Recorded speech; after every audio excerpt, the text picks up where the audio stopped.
Hello, I am Katrin Vollenkemper. I'm a graduating student at the Breda University of Applied Sciences following the course of Leisure and Event Management.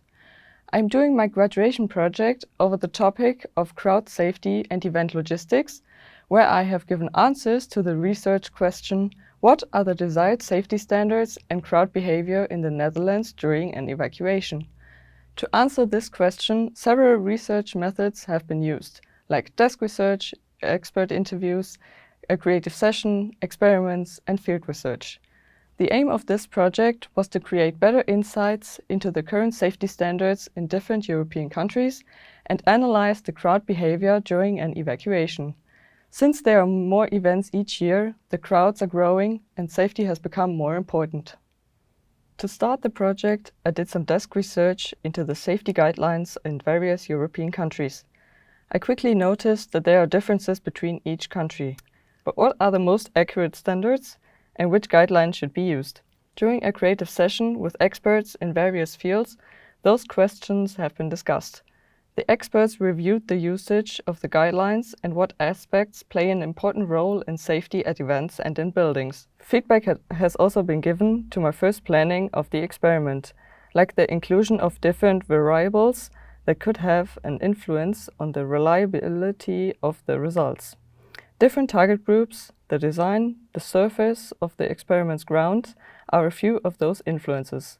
The feedback has been used to ensure more reliable results of the experiment. In April, we executed an experiment on campus to gather our own data. 53 students were used to measure the throughput of a bottleneck as well as a set of stairs. This was executed in normal and high urgency to see a difference in the data and behavior. The experiment has been analyzed using the camera footage. The first experiment analyzed the throughput of a door, and the results show an average of 1.27 people per second per meter in normal urgency and an average of 2.4 people per second per meter in high urgency. This makes a total average of 1.84 people per second per meter. Therefore, the maximum egress rate is 110 people per minute per meter, since no other disrupting factors were regarded during the experiment. The second experiment analyzed the throughput of stairs upwards and downwards over 6 flights of stairs. The results show an average of 0.99 people per second per meter upwards and an average of 1 person per second per meter downwards.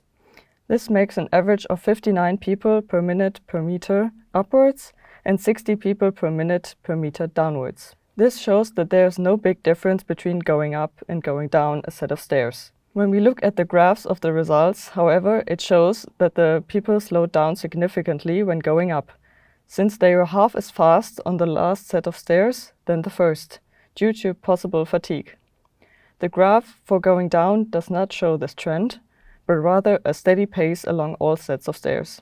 Comparing these results of the throughput of a door with other experiments, it shows a similar result. The experiments concluded a throughput between 79.8 and 165 people per minute per meter. My results are close to the average from all the other experiments, so this should be regarded as a maximum egress rate. Regarding the guidelines, most key figures are lower than my results, since they possibly incorporate possible factors that could slow down the process.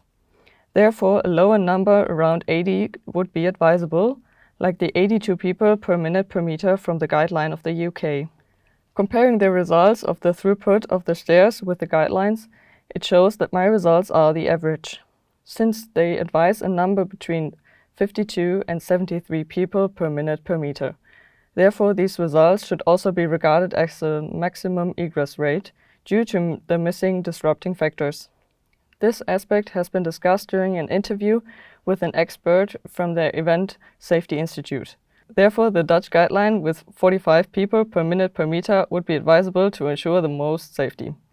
Regarding the behavior of the crowd during an evacuation, many factors play an important role, like the personal, social, and situational characteristics of the people evacuating the premises.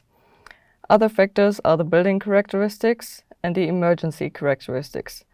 Research has shown that collaboration between the evacuating people could fasten the process, and competitive behavior could slow down the process. However, it is dependent on each situation. Every target group reacts differently in different scenarios.